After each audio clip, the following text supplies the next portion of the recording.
গুটি গুটি পায়ে সমগ্র মাঠেই যিনি ছুটে চলেন, ছোট্ট দেহে রাজত্ব যার সমগ্র ফুটবলে। কখনো পরাজয়ের গ্লানি অশ্রু বৃষ্টি হয়ে গাল বেয়ে ঝরে পড়ে, কখনো বিশ্ব জয় করে সোনালি ট্রফি ওই আকাশের দিকেই উঁচিয়ে ধরে। মেসিকে হিংসে করা যায়, তবুও সে অন্তরে বাস করে।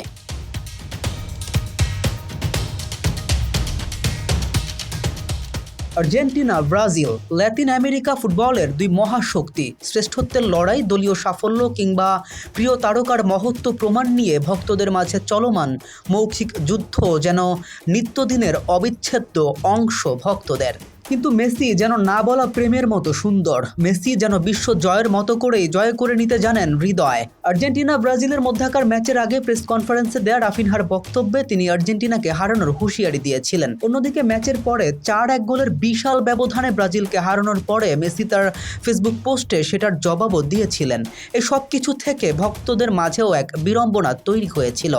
রাফিনহা সে ধারণা পাল্টে দিলেন একেবারেই। এক প্রেস কনফারেন্সে তিনি বলেন, আমি মেসির আর্জেন্টিনার একটি জার্সি আমার বাসায় ঝুলিয়ে রেখেছি, কারণ সে আমি সহ সকলের জন্যই অনুপ্রেরণা। দিন শেষে রাফিনহার এমন বক্তব্য ফুটবলের মহত্ব বৃদ্ধি করে, সৌন্দর্য বৃদ্ধি করে। ক্যামেরা ফিন, বিডি আর্কাইভ, ডেস্ক রিপোর্ট।